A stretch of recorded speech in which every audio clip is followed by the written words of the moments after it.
Kesulitan adalah bagian daripada perjalanan hidup.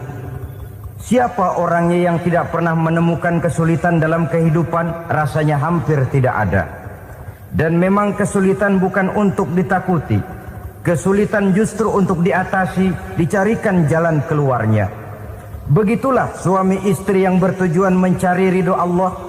Manakala suami berada dalam kesulitan, istri mencarikan jalan keluar atau berusaha memberikan jalan keluar. Sebaliknya, manakala istri dalam kesulitan, suami bisa mencarikan jalan keluarnya. Sabar dalam menghadapi segala macam kesulitan. Dalam surah Luqman ayat 17, Allah Subhanahu wa taala berfirman, "Wasbir 'ala ma asabak. Inna dzalika min azmil umur." Dan bersabarlah terhadap apapun yang menimpa kamu. Bersabarlah terhadap segala kesulitan yang kamu hadapi, karena sesungguhnya yang demikian itu merupakan sebagian dari perkara-perkara yang telah ditetapkan oleh Allah Subhanahu wa taala. Saudara-saudara kaum muslimin yang berbahagia, kunci sabar sesungguhnya terletak pada keyakinan bahwa segala sesuatu berasal dari Allah dan segalanya akan kembali kepada Allah Subhanahu wa taala. Rumah tangga yang sabar di dalam menghadapi kesulitan-kesulitan biasanya akan lebih mudah mencari jalan keluar. Tapi kalau sedikit kesulitan datang, kita tertimpa oleh kepanikan, oleh kegelisahan, dan oleh ketakutan yang tidak beralasan, maka kesulitan itu bukan saja tidak dapat diatasi, malah rasanya akan menjadi semakin besar di dalam kehidupan kita. Tidak ada rumah tangga yang tidak pernah berhadapan dengan kesulitan, bagaimanapun besarnya rumah tangga itu. Itulah sebabnya kita memerlukan orang lain. Hidup berumah tangga itu seperti orang punya mata. Kalau mata kita kelilipan, kalau mata orang lain kelilipan, gampang kita tiup. Tapi kalau mata kita sendiri yang kena kelilipan, tentu kita memerlukan orang lain untuk meniupnya. Oleh karenanya, suami istri harus saling mencarikan jalan keluarnya. Walaupun kerjanya berbeda, suaminya pergi mencari nafkah, istrinya berdoa di rumah. Kalau perlu melakukan sholat duha, mendoakan agar usaha suaminya dimudahkan, dan begitu selanjutnya.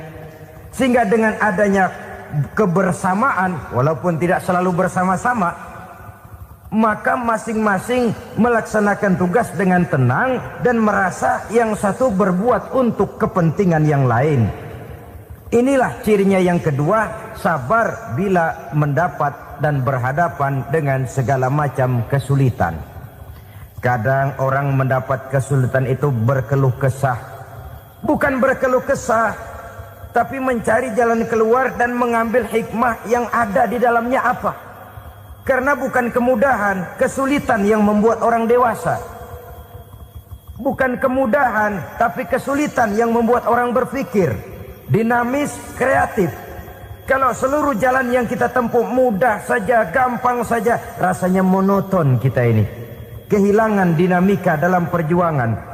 Kesulitan yang membuat orang matang, kesulitan yang menempa kepribadian untuk lebih dewasa menghadapi bahtera kehidupan, membuat pandangan makin arif, wawasan makin luas, dan analisa semakin tajam. Sama saja dalam hidup. Sesungguhnya pujian sering menjadi racun, dan caci maki kalau kita tanggapi secara positif sering membuat kita makin dewasa. Jarang orang berpikir kalau dipuji, tapi baru dia merenung dan mencari diri setelah dicaci maki dan dikritik habis-habisan. Walaupun watak umum manusia senang dipuji, marah kalau dicaci maki. Biasanya kalau ketemu cewek cakep kita bilang, "Kamu cakep deh." Dia paling bilang, "Ah, abang bisa aja." Walaupun dia bilang, "Ah, abang bisa aja," hidungnya mah tetap mekar. Senang kalau dipuji, itu kecenderungan manusia. Marah kalau dicaci maki, marah kalau dikritik. Tapi sesungguhnya pujian sering jadi racun, caci maki sering jadi obat. Orang takut minum obat karena pahitnya. Padahal efeknya itu akan lebih memberikan kesehatan kepadanya. Orang takut menghadapi kritik, orang takut dan tidak ingin dicaci maki. Padahal itulah yang sesungguhnya menjadi cambuk kalau tidak dia salah tanggap, menjadi sugesti yang mendorong dia lebih maju lagi.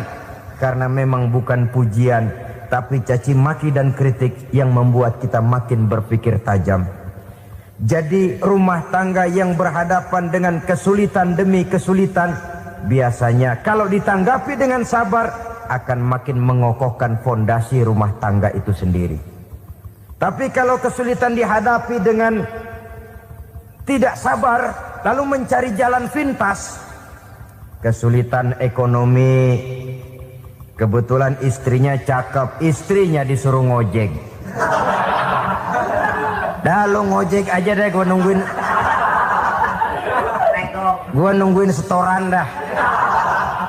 Suami tapak di rumah.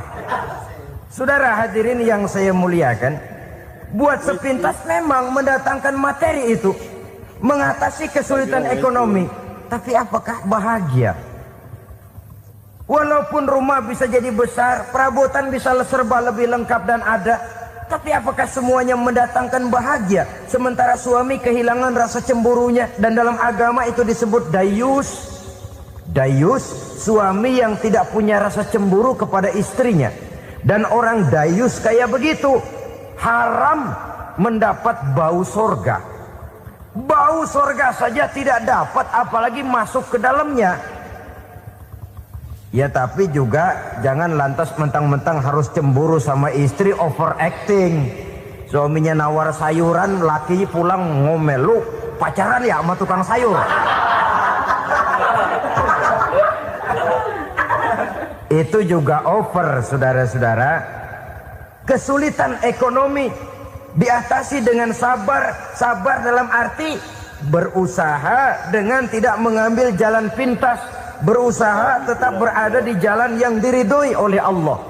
Ini yang jadi problema ini rumah tangga sekarang ini, kesulitan ekonomi, di mana lapangan kerja sulit, di mana persaingan hidup tajam, sedangkan kita hidup ingin seperti orang lain. Kita mudah gelap mata, mudah picik pandangan, mudah sulit pertimbangan, lalu mengambil jalan pintas. Kadang menjual akidah, menjual keimanan. Kebetulan penderingan kering, ada yang nawarin beras 3 liter sama supermi 2 bungkus. Hari Minggu diajak ke gereja mau. Itu iman kena beras 3 liter telap. Kesulitan ekonomi, saudara-saudara. Sehingga Imam Ali pernah berkata, kadal fakru ayyakuna kufran. Kemiskinan memang mudah membawa orang kepada kekafiran, kepada perbuatan-perbuatan yang bisa mengundang kekafiran. Oleh karena itu dalam tamsil lain beliau berkata, kalau ada ular dan ada kemiskinan, kemiskinan yang saya getok lebih dulu, kemiskinan yang saya bunuh lebih dahulu. Karena kemiskinan mudah membawa orang kepada kekufuran. Bagaimanapun sulitnya ekonomi yang dihadapi dalam rumah tangga, percayalah satu saat jalan keluarnya mesti ada. Mesti ada. Jangan sampai mengambil jalan pintas yang membuat kita keluar dari jalan yang ditinjau dari segi kemasyarakatan pun mendatangkan aib, ditinjau dari kehormatan berkeluarga pun mendatangkan nista, ditinjau dari segi ekonomi pun barangkali tidak akan mendatangkan kelimpahan materi. Jalan pintas pada umumnya, saudara-saudara, hanya memberikan kenikmatan yang sekejap. Dan apalah itu artinya kalau harus mengorbankan kesenangan yang abadi dan kekal. Kadang-kadang mengorbankan anaknya sendiri, anaknya dikomersilkan. Pokoknya siapa yang nyamper lu berangkat aja dah. Asal pulang nenteng pisang sama jeruk sebongsang, orang tua udah anteng aja udah. Saudara hadirin yang saya muliakan, setiap kita selalu berhadapan dengan kesulitan. Karena itu rumah tangga yang bertujuan mencapai mardhatillah, mereka sabar dalam menghadapi kesulitan. Tidak ada beras, puasa saja, puasa sunnah. Puasa sunnah. lapar tapi ada pahalanya, daripada tidak puasa lalu ngegerundel. Brengsek Tuhan, gue sembahyang melulu lapar juga. Sudah lapar tidak berpahala. Bukankah Rasulullah sendiri kalau pulang ke rumah Aisyah lalu berkata, ya Humairah, ada makanan hari ini? Ada makanan yang enggak ada bang. Alhamdulillah kalau begitu saya puasa. Pulang dari mana-mana perut lapar mau makan tidak ada makanan, bukan marah, bukan ngamuk, puasa. Maka boleh puasa sunnah, niatnya udah siang jam 10 jam 11, asal dari pagi belum makan apa-apa. Niatnya jam 10 sah, dengan catatan dari pagi belum makan apa-apa. Jangan sudah sepiring setengah baru niat, itu lain. Itu ngojek namanya itu. Pengertian dalam kesulitan. Satu malam beliau pulang dari masjid agak larut. Habis ngajar banyak yang bertanya. Ketuk pintu, Assalamualaikum. Assalamualaikum. 3 kali beliau memberi salam, tidak ada jawaban, tidak dibukakan pintu. Rupanya istri beliau lelah bekerja di waktu siang, tidurnya pules benar. Marahkah Rasul? Tidak. Beliau gelar sorban, tidur di depan pintu. Asraful anbiya wal mursalin ini, Rasul termulia ini, karena menghargai istrinya, tidur di depan pintu. Sampai Aisyah bangun sepertiga malam, terkejut buka pintu, suaminya ada di depan pintu. Beliau bangunkan. Ketika dibangunkan, Rasul lebih dulu berkata, maaf sayang, saya pulang terlambat. Sudah nggak dibukain pintu, tidur di depan, dibangunin, beliau duluan yang minta maaf. Pengertian. Kalau emosi, memang nggak dibukain pintu, tidur di depan. Begitu dibukain, yang enak kita tunjuk jidatnya.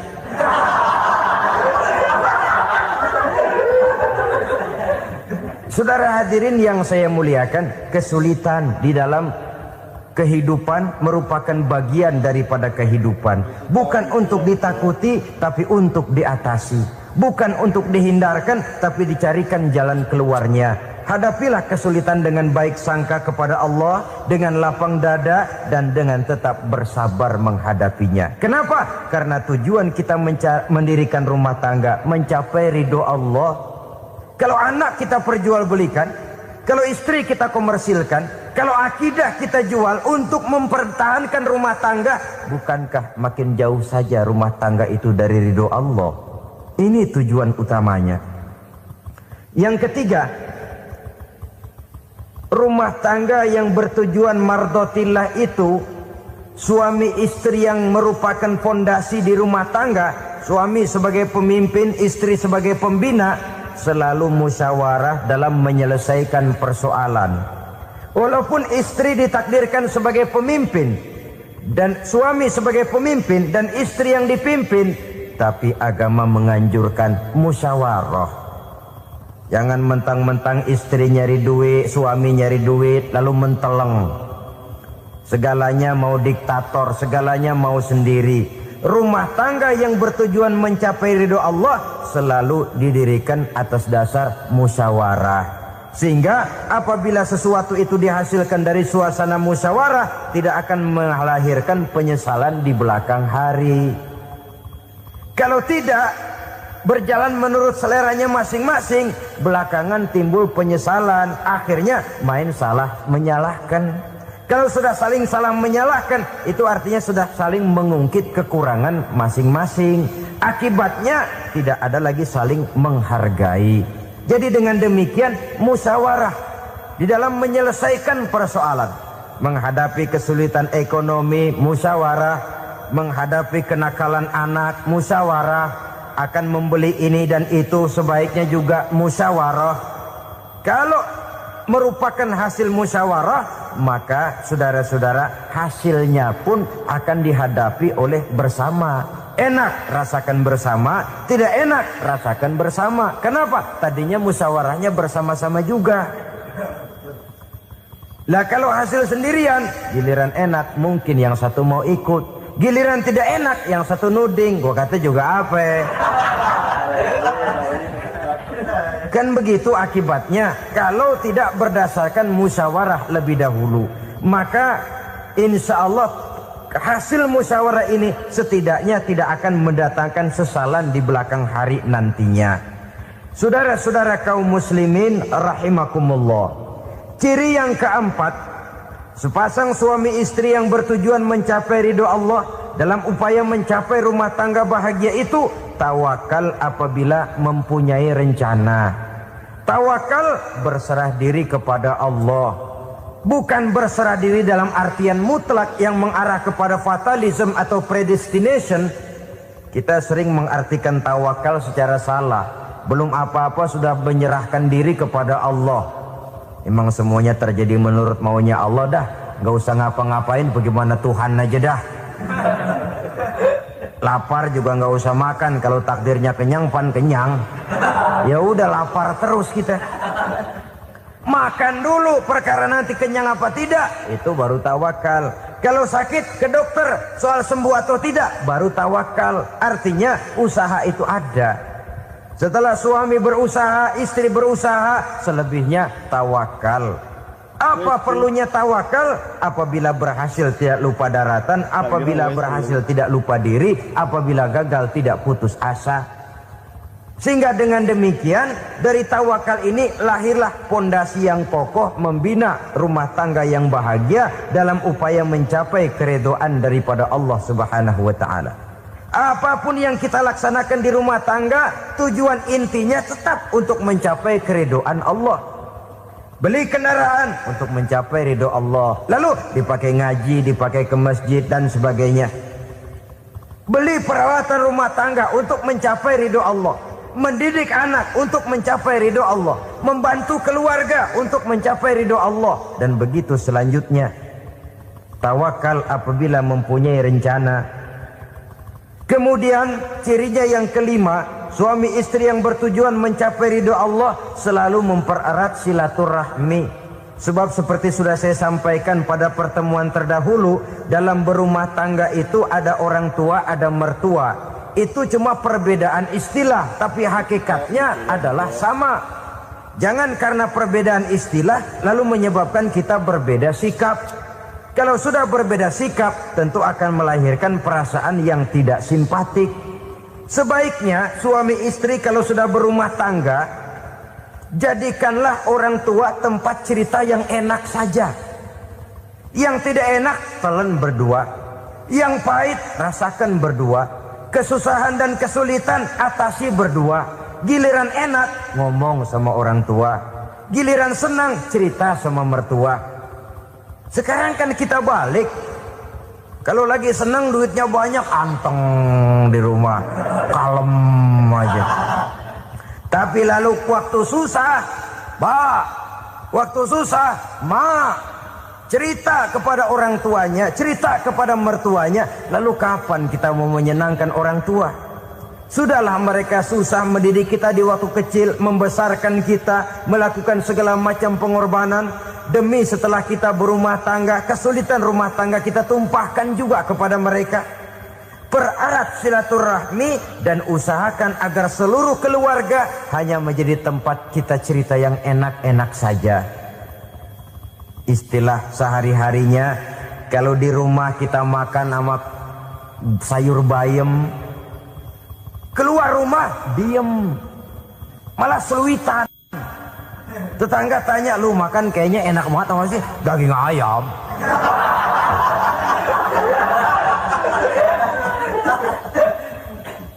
Lalu tetangga kan akan berbisik gitu, makannya tuh orang enak bener ya, rumah tangganya tiap hari makan sama daging ayam.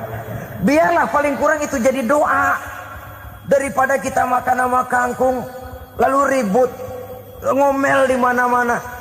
Gua kesel banget sama bini gua. Di warung ceritanya lagi.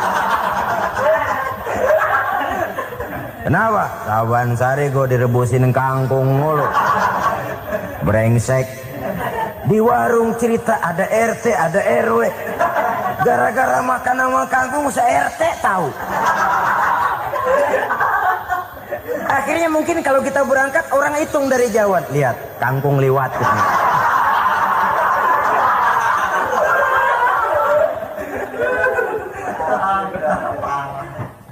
bisa menjaga yang disebut security informasi, rahasia rumah tangga. Bahkan pernah saya berikan contoh karena ingin menghargai. Suami beliin kain batik buat istrinya. Istri tahu begitu sepintas, nih kain jelek nih. Tapi karena mau menyenangkan suaminya, dia bohong. Bagaimana bu, kain yang bapak beliin? Aduh bagus bener pak. Bagus sekali itu kain.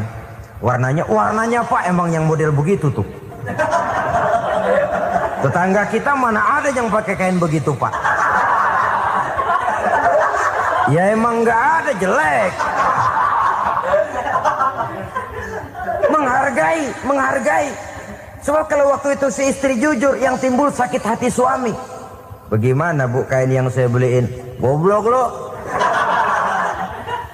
Kain begitu dibeliin di pasar juga banyak 1.400, campur odol lagi. Sudahlah, suami punya niat baik, sampai rumah digoblok-goblokin, tidak ada lagi rasa saling menghargainya. Begitu pentingnya mempererat silaturahmi ini, sampai Nabi berpesan, isnani la yanzurullahu ilaihima yaumal qiyamah qati'ur rahim wa jarus su'. Ada dua golongan manusia yang di akhirat nanti tidak akan dilihat oleh Allah, tidak akan diopeni oleh Allah, didiemin aja. Siapa mereka? Pertama, orang yang suka memutuskan silaturahmi. Yang kedua, tetangga yang jahat dengan tetangganya. Dua golongan manusia ini, pemutus silaturahmi, kemudian juga tetangga yang jahat dengan tetangganya, ini tidak akan dipandang oleh Allah di hari akhirat nanti.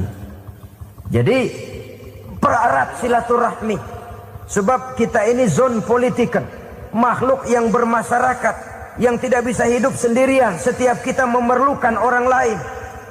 Kita disebut kaya karena ada yang miskin.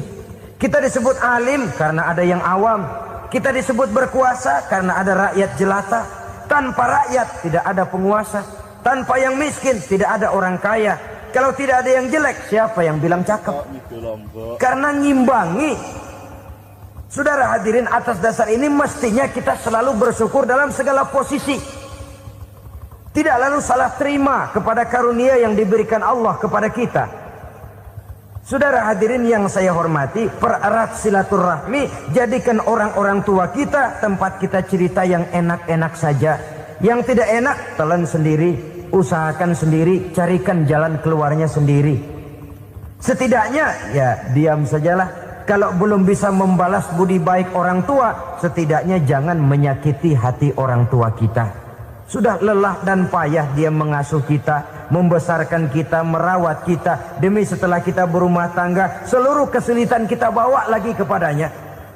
Karena itu buat para istri juga ini perhatian. Kalau dimarahi suami, jangan cepat-cepat pulang ke rumah orang tuanya. Nggak boleh diomelin dikit, main buntal aja. Gua pulang dah. Pulang. Sampai sana cerita habis-habisan, dikucek kejelekan suaminya. Nanti 2-3 hari balik aja lagi. Kan nggak lucu jadinya. Saudara hadirin, begitu juga suami. Mencaci maki habis istrinya, 2-3 hari bayar aja lagi. Konyol, istrinya sudah dicaci maki habis-habisan, dijeleki leluhur-leluhurnya, 2-3 hari baik lagi. Mesraan lagi. Kata bininya dalam hati, gua lu jelekin juga, lu pakai juga, payah.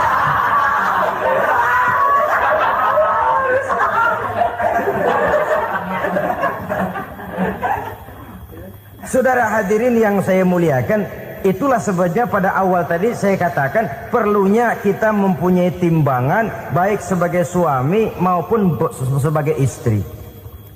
Nah, dari mempererat silaturahmi ini akan terjalin rasa kekeluargaan. Maka tradisi arisan keluarga itu bagus sesungguhnya untuk mempererat silaturahmi. Cuma celakanya bukan silaturahmi yang jadi tujuan, arisannya itu yang jadi tujuan. Akibatnya apa? Kalau belum narik mah semangat banget datang dah. Begitu udah narik aja udahan. Itu celakanya. Akhirnya silaturahminya jadi nomor 2, arisan semata-mata yang menjadi tujuan. Sesungguhnya itu bagus untuk mempererat silaturahmi. Karena kalau kita dengan kita sesama saudara sudah tidak saling mau mengenal, bagaimana dengan anak-anak kita? Bagaimana dengan cucu-cucu kita? 2-3 generasi yang akan datang tentu akan lebih saling tidak mengenal lagi. Baiklah ya, yang keenam, suami istri yang bertujuan untuk mencapai keridhaan Allah itu selalu berusaha tolong menolong di dalam kebajikan. Sebab Allah pesankan itu di dalam Al-Maidah ayat 6, wa ta'awanu 'alal birri wat taqwa wa la ta'awanu 'alal itsmi wal 'udwan. Bertolong-tolonganlah kamu di dalam kebaikan, di dalam bertakwa kepada Allah. Jangan bertolong-tolongan di dalam maksiat, di dalam dosa, dan di dalam usaha yang menimbulkan permusuhan. Kalau suami marah kepada seseorang, istri jangan ngipasin. Oh bang, yang begitu mah dibayain tuman. Bu, udah habisin aja dah. Anak-anaknya marahin sekalian. Ngipasin. Istri kesel sama tetangganya, suami ngipasin. Emang tuh tetangga kita, hahu. Habis orang dikipasin. Ta'awanu 'alal birri wat taqwa, bertolong-tolonganlah di dalam kebaikan. Istri malas ngaji, suami mendorong, memberikan sugesti. Suami malas berusaha, istri memberikan sugesti. Saling tolong menolong di dalam kebaikan dan takwa, dan jangan tolong menolong dalam dosa dan permusuhan. Kata suami, Bu, daripada kita melarat terus hidup, kita piara tuyul yuk. Kata istrinya, nah ini sudah menyimpang bang. Bersabarlah, bagaimanapun insya Allah kita tidak akan mati kelaparan. Piara tuyul itu nanti jadi pindah akidah, merusak iman, berteman dengan setan. Apalah artinya kekayaan dan kesenangan sebentar kalau harus mengorbankan kekayaan dan kesenangan yang abadi. Ini sudah alal ismi wal udwan, sesuatu yang mengandung dosa. Saudara hadirin yang saya hormati, kemudian yang keenam, berbaik sangka. Baik suami maupun istri sama-sama saling berbaik sangka. Suami melepas istri, istri melepas suami dengan hati yang ikhlas. Suami meninggalkan istri di rumah dengan jiwa yang bersih dan rasa yang aman. Ada rasa baik sangka, dan ini modal dasar. Kalau sudah dilandasi oleh buruk sangka, tentu yang lahir nanti adalah perasaan-perasaan yang tidak baik. Akibatnya sangat tidak menguntungkan. Inilah beberapa ciri dari rumah tangga yang didirikan atas dasar mardhatillah, mencapai keridhaan dari Allah. Nanti akan menyusul tujuan berikutnya, diantaranya mendapat keturunan, diantaranya lagi mendatangkan gairah untuk lebih berusaha mencari rezeki karena sudah merasa punya tanggung jawab berupa anak dan istri. Mempererat silaturahmi itu cuma tujuan-tujuan sekundernya saja. Tujuan primernya kita melakukan suatu nikah untuk mencapai keridhaan dari Allah Subhanahu wa taala. Silakan punya istri cantik, kaya, tapi tujuan utamanya kita membina rumah tangga untuk mencapai ridho dari Allah. Karena itu dasarnya mawaddatan warahmah. Jangan cuma cinta, tapi juga kasih sayang. Cinta, kecenderungan kepada jasmani akan berakhir, tapi kasih sayang, kecenderungan kepada rohani, makin tua malah makin erat, makin tua malah makin mesra. Sehingga kadang kita menampak kakek-kakek dan nenek-nenek lagunya kayak pengantin baru. Apa cinta-cintaan? Tidak. Bagaimana kakek-kakek sama nenek-nenek harus bilang I love you? Yang masih ada itu waktu itu mawaddah, kasih dan sayang. Itu yang akan kekal, itu yang akan abadi. Tanpa materi orang sulit untuk bahagia, tapi materi semata bukan jaminan orang untuk bahagia. Nah, ciri yang terakhir dari rumah tangga yang bertujuan mencapai ridho Allah, sinar agama kelihatan di dalamnya. Baik suami maupun istri sama-sama orang yang taat melaksanakan ajaran agama. Suami yang bertanggung jawab, ayah yang penuh kasih sayang dengan anak-anaknya, dan di dalam keseluruhannya beliau merupakan uswatun hasanah. Termasuk dalam membina rumah tangga bahagia, contoh kita tidak lain adalah rumah tangga beliau. Bagaimana sih rumah tangga Nabi kita itu? Beliau berkata dalam dua kalimat yang singkat tapi punya pengertian yang sangat luas dan dalam tentang rumah tangganya. Beliau mengatakan, baiti jannati, rumah tanggaku adalah sorga bagiku. Satu cerminan yang merupakan refleksi dari keadaan yang membawa kebahagiaan. Padahal sepanjang sejarah yang kita baca, rumah beliau kecil saja. Sarapan pagi pun cuma seteguk air zam-zam, sepotong roti, kadang-kadang sebutir kurma. Tidurnya di atas kain kasar yang separuh jadi selimut, separuh jadi alas tidur. Tetapi di tengah kondisi yang semacam itu, beliau sanggup berkata, baiti jannati, rumah tanggaku adalah surga bagiku. Kenapa kita yang hidup di zaman sekarang, di mana fasilitas sesungguhnya serba lebih menunjang untuk berkata semacam itu, malah kita berkata sebaliknya, baiti nari, rumahku adalah laksana neraka bagiku.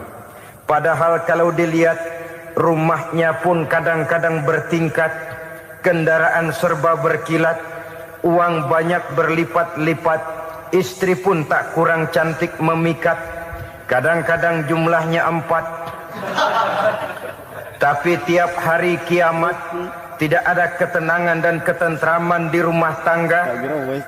Saudara hadirin kaum muslimin rahimakumullah, mengapa Rasul sampai mengatakan baiti jannati, rumahku adalah laksana surga bagiku? Inilah pokok pembicaraan kita pada pertemuan kali ini. Sebagaimana yang kita maklum bahwa nikah dalam pandangan Islam bukan hanya sekedar untuk memenuhi kebutuhan biologis manusiawi, tidak hanya sekedar untuk memperkembangbiakkan keturunan, dan juga tidak pula untuk memperturutkan hawa nafsu. Lebih daripada sekedar itu, nikah dalam pandangan Islam merupakan ibadah. Oleh karena ibadah, maka seluruh tujuan ibadah, apakah dia bernama solat, apakah dia bernama puasa, zakat, sodako, haji dan lain sebagainya, seluruh daripada tujuan ibadah, target utamanya adalah mardhatillah atau keridhaan daripada Allah Subhanahu wa ta'ala. Kalau nikah itu ibadah, maka sesungguhnya tujuan utama dari pelaksanaan suatu pernikahan tidak lain hanya untuk mencari keridhaan dari Allah Subhanahu wa ta'ala. Bukankah kalau kita tanya tiap orang yang melakukan nikah, kenapa sih kamu nikah dengan dia? Jawabannya bisa macam-macam.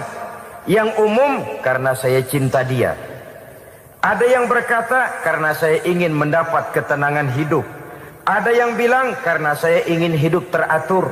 Ada yang mengakui, karena saya ingin dapat keturunan, dan lain sebagainya. Tetapi sesungguhnya, menurut ajaran agama, kalau nikah merupakan ibadah, jawaban intinya ialah, saya melakukan nikah untuk mencari keridhaan dari Allah Subhanahu wa ta'ala. Ini konsekuensinya kalau nikah merupakan bagian daripada ibadah. Rumah tangga yang didirikan atas dasar mencari keridhaan Allah, maka akan diwarnai oleh nilai-nilai luhur daripada ajaran agama. Tanpa harta orang memang sulit untuk bahagia, tapi harta bukan jaminan orang lalu akan bahagia. Harta pada suatu saat akan berakhir. Kecantikan akan berkurang, pangkat dan jabatan akan sampai kepada batasnya. Tetapi agama, keyakinan, nilai-nilai iman, itulah pegangan kita yang kekal dan abadi. Sebab itu dalam surah Ar-Rum ayat ke-21 Allah Subhanahu wa ta'ala menjelaskan, "Wa min ayatihi an khalaqalakum min anfusikum azwajan litaskunu ilaiha wa ja'ala bainakum mawaddatan wa rahmah." Dan di antara tanda-tanda kebesaran Allah, dijadikannya bagimu istri-istrimu dari diri kamu sendiri, litaskunu ilaiha, agar kamu bisa hidup tenang bersamanya, wa ja'ala bainakum mawaddatan wa rahmah, dan dijadikannya di antara kamu rasa cinta dan kasih sayang. Umumnya pernikahan terjadi karena mawaddatan warahmah ini, cinta dan kasih sayang. Atas dua dasar itulah rumah tangga didirikan orang. Atas dasar itulah seorang laki-laki dan seorang perempuan memadu janji untuk membagi suka dan duka dalam hidup ini secara bersama-sama. Namun kalau kita renungi ayat ini, Allah tidak hanya menjadikan cinta, tapi Allah juga menjadikan kasih sayang. Apa bedanya cinta dan kasih sayang? Apa bedanya mawaddatan warahmah ini? Saudara, mawaddah yang artinya cinta, itu sasarannya biasanya adalah jasmani, kecenderungan biologis. Itu akan berakhir. Orang yang mendirikan rumah tangga cuma karena kecenderungan biologis, cuma karena rasa cinta semata-mata, cinta biasanya terkait kepada keindahan. Betul apa benar? Biasanya orang mudah jatuh cinta kepada sesuatu yang punya nilai keindahan. Makanya anak muda jarang yang jatuh cinta sama nenek-nenek. Cinta selalu memandang segi keindahannya. Ini yang namanya mawaddah. Allah tidak mengingkari itu, silakan. Bahwa manusia secara naluri senang kepada serba keindahan, wajar-wajar saja. Tetapi tidak cuma mawaddah, Allah juga menciptakan rahmah, kasih sayang. Mawaddah mungkin ada akhirnya, tapi rahmah tidak akan pernah ada akhirnya. Kalau mawaddah adalah berkecenderungan kepada biologis, jasmaniah, maka rahmah kecenderungan kepada nilai-nilai rohani, kepribadian, kejiwaan, dan lain sebagainya. Dikala pernikahan di bawah umur 40 tahun, mungkin masih banyak mawaddahnya, rasa cintanya. Tapi 40 bahkan 50 tahun ke atas, rasanya orang berumah tangga kalau sudah 50 tahun ke atas itu lebih banyak kasih sayangnya ketimbang cinta-cintaannya. Kalau satu rumah tangga hanya didirikan atas dasar mawaddah saja, atas dasar cinta saja, padahal cinta itu terpaut kepada hal-hal keindahan, keindahan satu saat akan menurun. Ya tentu sebagaimana yang kita maklum bersama-sama, belum punya anak memang cantik. Sudah punya anak, kecantikan mulai menurun. Punya anak 2, kulit mulai mengkerut. Punya anak 3, onderdil mulai dol. Punya anak 4, apalagi tidak pandai merawat diri, persis dompet tanggung bulan. Kalau rumah tangga didasarkan kepada rupa yang cantik saja, cinta akan bisa berpindah, paling tidak akan berkurang nilainya. Sebab itu Allah tidak hanya menyediakan mawaddah, warahmah, dijadikannya di hatimu itu tidak cuma sekedar cinta, tapi juga kasih sayang.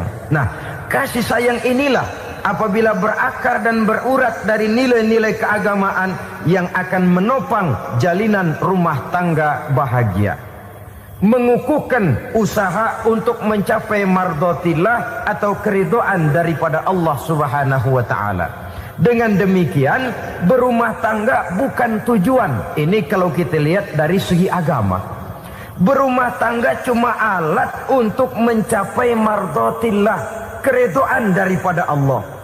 Seorang suami yang pergi pagi pulang sore peras keringat banting tulang mencari nafkah untuk menghidupi keluarganya, kalau niatnya untuk mardotillah maka pergi usahanya adalah ibadah. Sementara si suami pergi berusaha, istri di rumah mendoakan suaminya, itu juga merupakan bagian daripada ibadah. Marilah kita biasakan membina satu rumah tangga untuk mencapai keridhaan daripada Allah Subhanahu wa ta'ala. Ini motif dasarnya. Karena itu Rasul Anas bin Malik pernah bercerita, bertahun-tahun saya membantu di rumah tangga Rasul. Selama tahun-tahun yang panjang saya membantu di rumah tangga beliau itu, kata Anas bin Malik, belum pernah kok saya mendengar kata-kata kasar, keras, membentak-bentak. Belum pernah saya melihat ada piring terbang, sandal melayang, ada penggorengan nitir di atas. Belum pernah, padahal tahun-tahun yang panjang sudah saya lalui. Itu rumah tangga Rasul. Istrinya lebih dari satu, tapi tenang, ayem, adem. Walaupun gosip selalu ada. Ini loh ya, namanya hidup berumah tangga. Jangankan rumah tangga kita manusia biasa, rumah tangga Rasul pun tidak luput dari gosip yang kita kenal dengan hadisul ifki itu. Itu sampai tercatat dalam sejarah. Tetapi yang jelas, dengan istri yang lebih dari satu, rumah tangganya tenang, tentram, adem. Kita di rumah tangga istri satu, seminggu 7 hari, berantemnya 6 hari.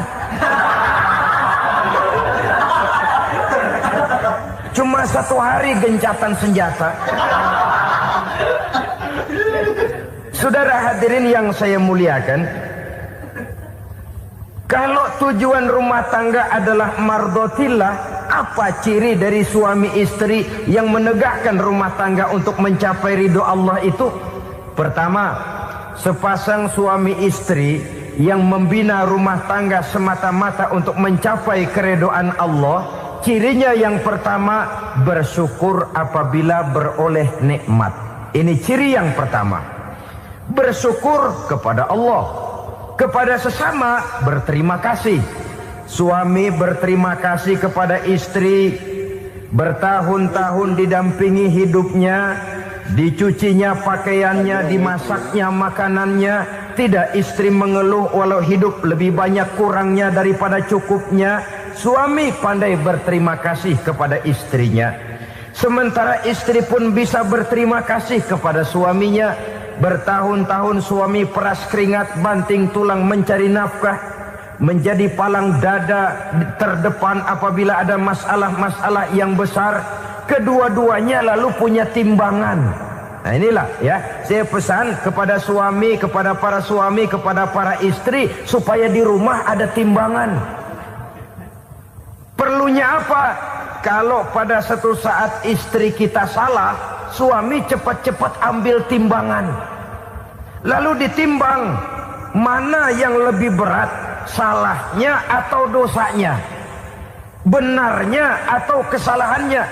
Ini istri saya jasanya begini, lalu jasanya begini, salahnya ini. Mana yang lebih besar, jasanya atau salahnya?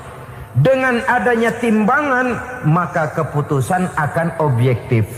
Tapi kalau timbangannya emosi, salah sedikit saja sudah main bentak, main usir, akhirnya keputusan akan mendatangkan kerugian. Sebaliknya, kalau suami yang salah, istri ambil timbangan, ditimbang mana lebih besar, jasanya atau salahnya. Jangan sampai nanti terjadi pepatah, panas setahun habis dihapus oleh hujan 1 hari. Jasa istri yang puluhan tahun hapus oleh kesalahannya yang sedikit, atau jasa suami yang bertahun-tahun hapus oleh kesalahannya yang sebenarnya tidak seberapa. Akibat apa itu terjadi? Karena tidak adanya timbangan. Dari rasa bersyukur dan dari rasa berterima kasih ini, saudara-saudara, akan timbullah sifat saling menghargai. Suami menghargai istri, istri pun menghargai suami. Istiqomah, dikasih uang 5.000 senyum, dikasih uang 500 senyum. Itu namanya istri yang pandai bersyukur. Kalau tidak, 5.000 nyengir, 500 manyun. Tahu manyun? Kayak bemok nyari setoran, monyong saja. Ada sikap istiqomah di dalam membina kehidupan berumah tangga ini. Lalu mengerti posisi suami, ini termasuk tanda berterima kasih. Suami saya itu kerjanya apa, golongannya apa, gajinya sebulan berapa. Atas dasar itu, lalu istri menjadi istri yang tahu diri. Walaupun suami harus menyenangkan istri, istri pun hendaknya nimbang, tahu batas kemampuan suami. Kemauan mungkin tidak terbatas, tapi kemampuan sangat terbatas. Kalau suami pegawai kecil, ya mintalah yang kecil-kecil. Kalau suami pegawai rendah, mintalah yang sesuai dengan kemampuannya. Jangan suami gajinya cuma 50.000 sebulan, istri menuntut minta dibeliin gelang yang kayak velg becak. Tentu sudah overacting namanya. Saudara hadirin yang saya muliakan, kunci awalnya bersyukur kepada Allah. Kalau sudah bisa berterima kasih kepada manusia, hati ini akan mudah bersyukur kepada Allah. Rumah tangga yang pandai bersyukur, berapapun kecilnya nikmat, bukan kecilnya yang dia lihat, tapi karunia Allah yang dinilai. Sehingga dari rasa berterima kasih kepada manusia akan timbullah rasa syukur kehadirat Allah Subhanahu wa ta'ala. Itu yang sering diistilahkan orang. Kalau dia punya mobil, dia berkata alhamdulillah kita punya mobil, tetangga kita cuman punya motor. Kalau dia punya motor, syukur kita punya motor, tetangga kita cuman punya sepeda, kemana-mana kekejek melulu. Kalau dia punya sepeda, alhamdulillah punya sepeda, tetangga kita sebelah nggak punya apa-apa, kemana jalan kaki saja. Kalau dia jalan kaki, alhamdulillah kita masih bisa jalan. Tetangga kita sebelah lumpuh bertahun-tahun nggak kemana-mana.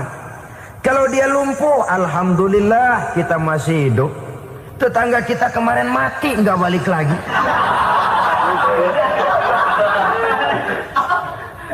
Lalu akan timbul rasa syukur. Tapi kalau sudah lumpuh ngelihat yang bisa jalan ngelihat yang menaik sepeda, yang punya sepeda lihat yang punya motor lihat yang punya mobil lihat yang punya pesawat. Kapanlah kita ini pandai bersyukur? Sebab kesenangan seperti pelangi, tidak pernah di atas kepala kita, selalu kelihatannya di atas kepala orang lain. Sehingga kalau ngobrol orang sering bilang, lu sih enak lo gue lihat. Gue kebelangsak amat nih ya. Setiap orang ngomong kepada kita begitu nadanya. Kita yang dilihat enak, sementara kita melihat orang lain enak. Tukang tahu melihat tukang tempe enak, tukang tempe melihat tukang tuak enak, tukang tuak bilang tukang sirsak enak. Enak itu seperti pelangi. Namun kalau kita mau merenungi, tidak pernah Allah berhenti memberikan nikmat kepada kita. Sejak kita bangun tidur sampai kita tidur kembali, bahkan tidur itu sendiri, seluruhnya tidak pernah putus dari nikmat Allah. Bahagia ada di gubuk reot, bahagia ada di rumah mewah, bahagia ada di hati kopral, bahagia ada di hati jenderal, di gunung dan di kota, di hutan belantara dan di desa, di keheningan malam atau di keramaian siang. Kalau kita mau mencari, bahagia selalu ada. Tapi hati yang tidak pandai bersyukur, bagaimanapun banyak kebahagiaan yang meliputi hidupnya, dia tidak akan pernah pandai mensyukurinya. Maka berterima kasihlah kepada istri, berterima kasihlah kepada suami, bersyukurlah kehadirat Allah Subhanahu wa ta'ala. Saya sering mengatakan, sebaliknya seorang suami bagaimanapun kondisi istrinya, kalau itu memang jodohnya, beranilah berkata, istriku adalah Romeoku, istriku adalah Julietku, atau istriku adalah Sri Kandiku. Biarin pengkor ya pengkor, gak ada urusan. Mensyukuri. Kalau tidak mensyukuri, yang timbul lalu sesalan. Kalau sudah sesalan, mudah umpat mengumpat, caci mencaci dalam rumah tangga, lalu terjadilah kegaduhan. Ketenangan sulit kalau sudah tidak ada unsur saling menghargai itu. Lebih celaka lagi kalau sudah mengarah kepada penyesalan. Kata istrinya, bang gue nyesel kawin sama lu. Suami digituin mungkin gede kepalanya. Kalau lu nyesel apalagi gua, makin nyesel. Iya, coba pikir bertahun-tahun kita berumah tangga, memangnya abang bisa beliin apa sama saya? Itu juga gerobok kalau nggak ngeridit bang. Kalau nggak ngeridit, memangnya kamu bayar kreditan pakai daun pisang?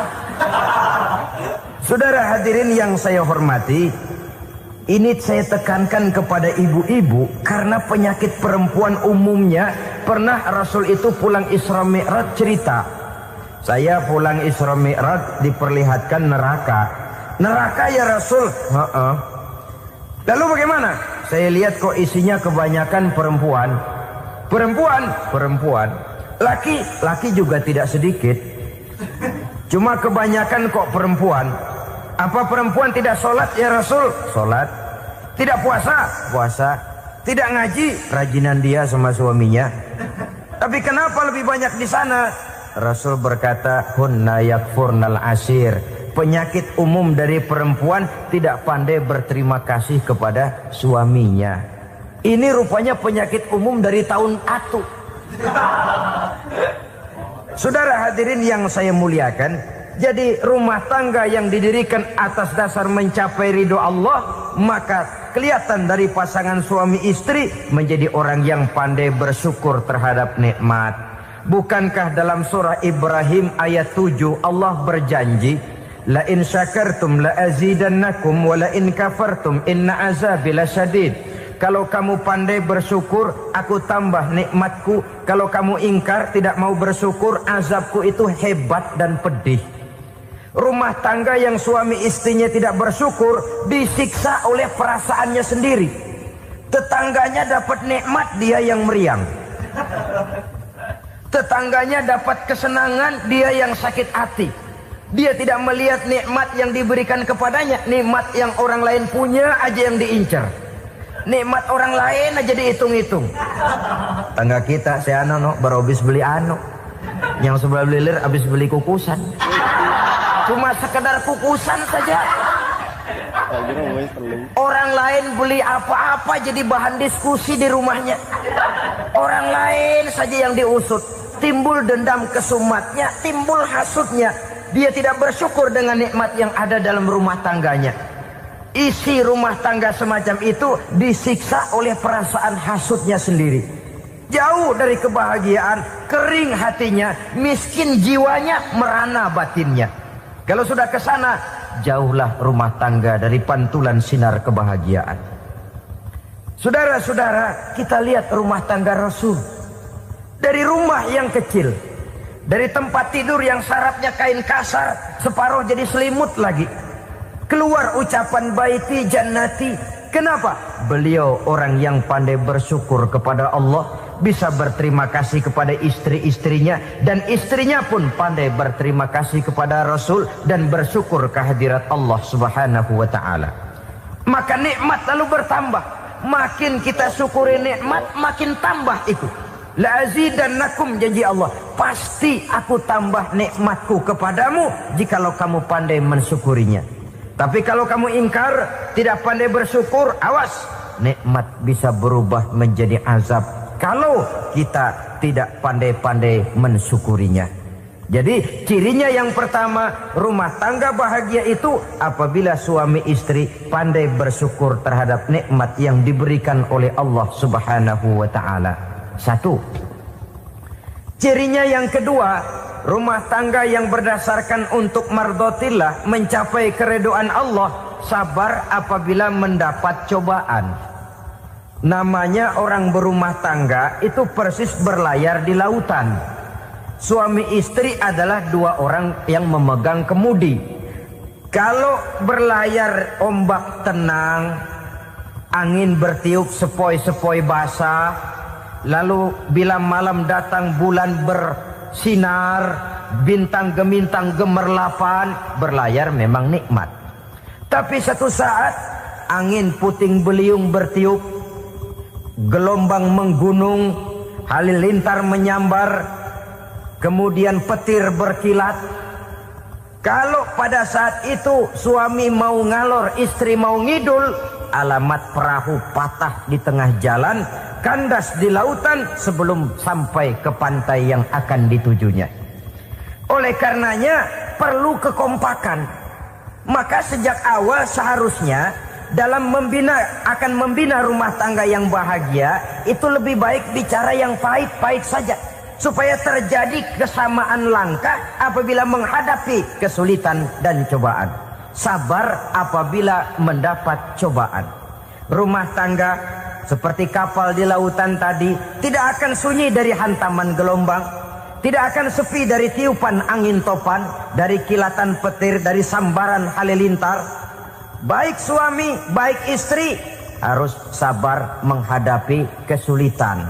Kadang kesulitan dari segi ekonomi, kadang kesulitan dari segi mengarahkan dan mendidik anak-anak, kadang kesulitan karena banyak orang yang hasut dengan kita, kadang kesulitan berbagai macam lah yang menyebabkan kesulitan. Rumah tangga yang bertujuan mencapai ridho Allah sabar menghadapi segala macam kesulitan.